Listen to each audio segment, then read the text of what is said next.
Episode 9. Carla sudah ketar-ketir. Dalam keadaan seperti ini membuatnya bodoh. Di rumah itu terpasang beberapa CCTV, tapi kenapa Carla tidak mengeceknya? "Oh Sam!" teriak Carla pada security di sana. Saat menghampirinya, pria itu tidak ada. Beberapa menit kemudian, security datang sambil membetulkan ikat pinggangnya. Security itu habis dari toilet.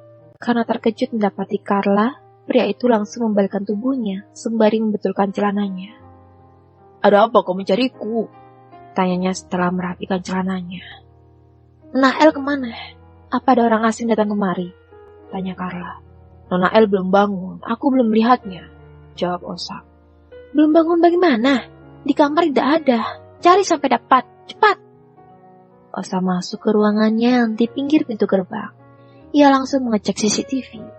Di sana terlihat Ellie keluar dari gerbang. Entah apa yang dibicarakan oleh gadis itu. Gambarnya terlihat separuh. Bahkan tubuh Ellie hanya terlihat bagian belakang. Setelah itu, gadis itu pergi. "Non Ellie pergi bersama seseorang. Di kamera CCTV gambarnya tidak tertangkap semua," jelas Osam. "Aduh, bagaimana ini? Kalau Tuan Axel tahu bisa marah. Apa yang harus kita jelaskan?" Carla semakin gugup dan menutup mulutnya yang menganga. "Kalau begitu, kita harus mencari Non El sebelum Tuan Axel kembali," kata Osam. "Tapi kemana kita harus mencari?" tanya Carla. "Kemana saja kita berpencar." Osam dan Carla dengan cepat mencari di sekitar sana. Siapa tahu gadis itu tidak pergi jauh dari area perumahan. "Kenapa mereka tidak mengangkat telepon dariku?" kata Axel yang sudah dalam perjalanan pulang. Dirinya baru sampai di bandara dan kini tengah berada di dalam mobil. "Ellie juga tidak mengangkat telepon dariku, Jos." "Mungkin Non El sudah berangkat sekolah dan Carla ke pasar," jelas Jose menenangkan tuannya. "Semoga saja begitu. Tapi aku tidak tenang jika belum mendapatkan kabar darinya."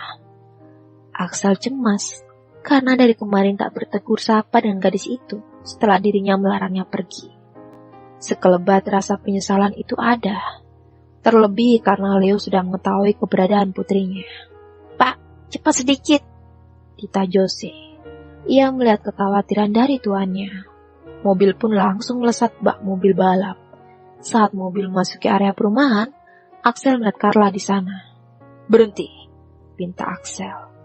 Mobil pun berhenti. Dirinya langsung turun dan menemui Carla. "Carla, sedang apa kamu di sini?" Carla yang mendengar suara yang tak asing lagi di telinganya, wanita itu langsung berbalik. Belum Carla menjawab, Osam muncul tiba-tiba. "Bagaimana? Apa kamu sudah menemukan Nona El?" tanya Osam. Pandangan lelaki itu hanya fokus pada Carla. Osam tidak melihat ke arah berlawanan. Tuhan? "Apa maksudmu, Osam? Di mana putriku?" tanya Axel. "Kenapa kalian diam saja?" "Maafkan kami, Tuhan. Pas aku tiba, Non El sudah tidak ada. Kamarnya sudah kosong. Dan terekam CCTV hanya saat Non El keluar lalu pergi. Tidak tahu pergi kemana dan dengan siapa," jelas Carla menunduk. Wanita itu takut kena amukan. "Jose, apa Leo sudah menemukan Elle?"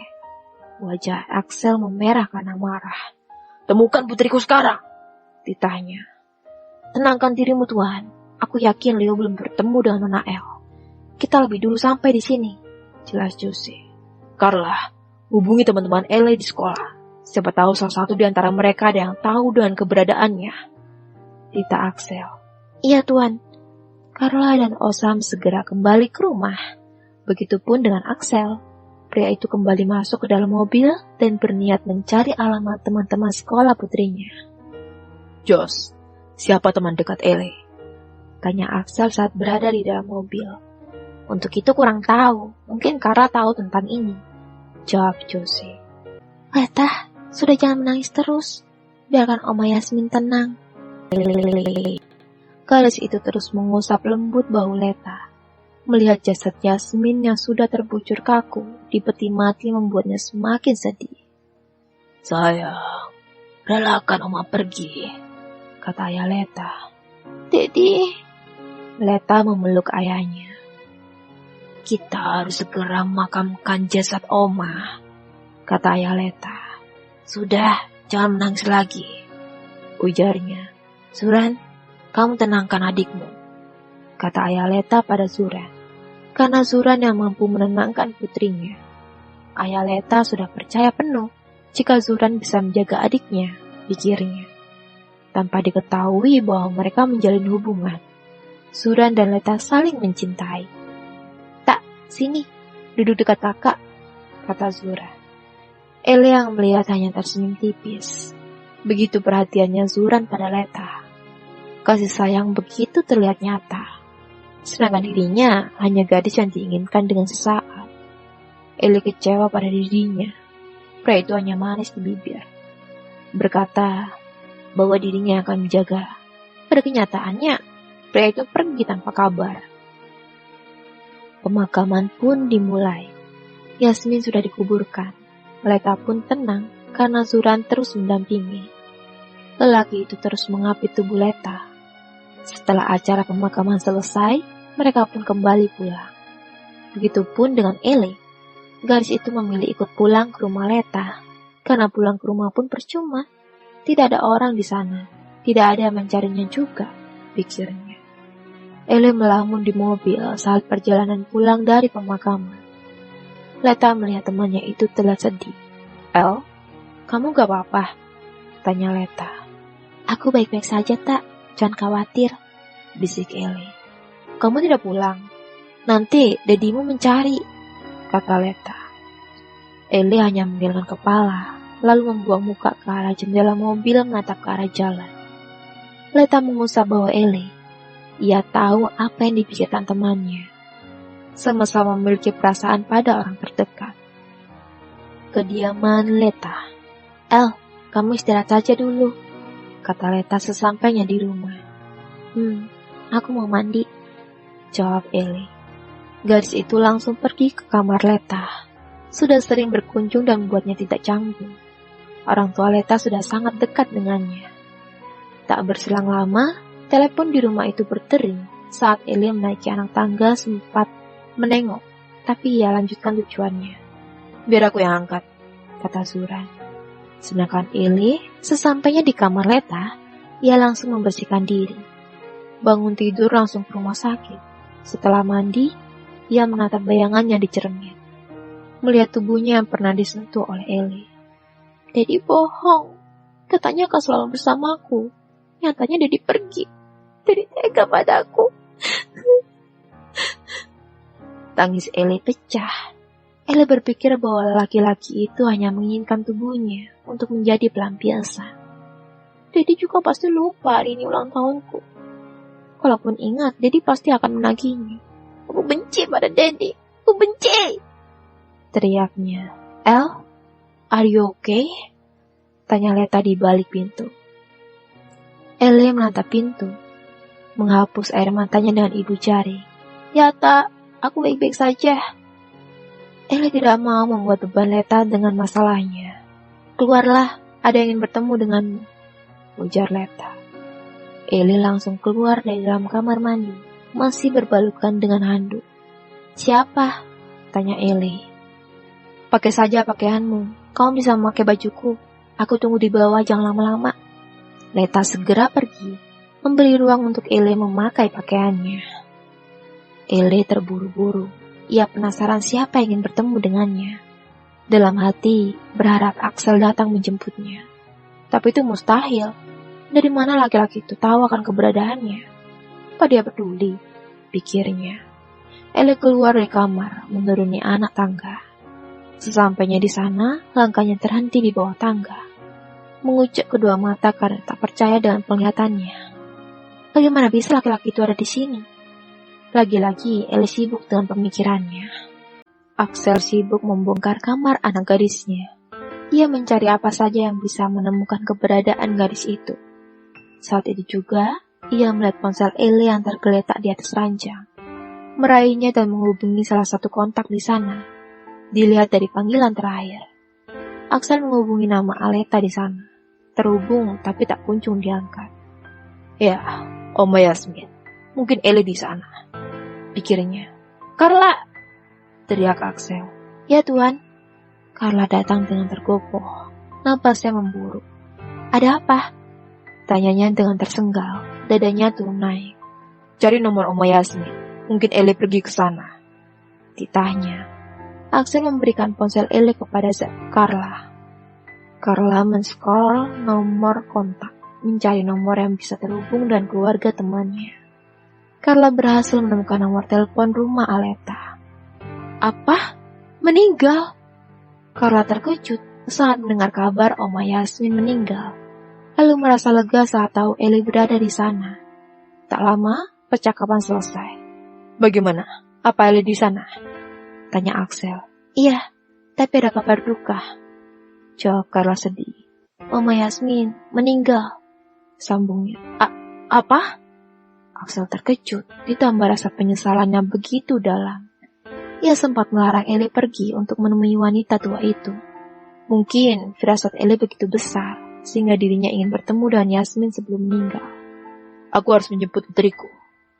Axel langsung keluar kamar, setelah menuju kediaman Aleta. Daddy? Ucap Eli tibanya Axel di sana. Eli masih tak bergeming. Gadis itu tetap berdiri yang tengga. Kecewa? Tentu iya. Eli kecewa. Pergi tanpa pamit dan memberinya kabar selama kepergiannya. Axel menghampirinya, tapi Eli langsung mundur. Kenapa? Kamu tidak suka Daddy datang untuk menjemputmu? Tanya Axel. Kenapa tidak memberiku kabar? Daddy jahat, sampai aku berpikir bahwa Daddy sedang bersama Bella. Jelas Eli. Tidak, Daddy tidak bersamanya. Axel semakin mendekat, meraih tangan gadis itu. Pulang ya, pintahnya. Gadis itu mengangguk, meski hatinya sedang kesal. Tapi rasa rindunya jauh lebih besar. Entah, sepertinya Eli mulai ada hati, sampai mengira kepergian Axel selalu dilibatkan dengan gadis bernama Bella. Pamit dulu sama Leta, kata Axel. Iya. Eli menemui Leta yang sedang bersama Zura, duduk di taman belakang hanya berdua. Leta, panggil Eli. Leta membalikkan tubuh lalu tersenyum.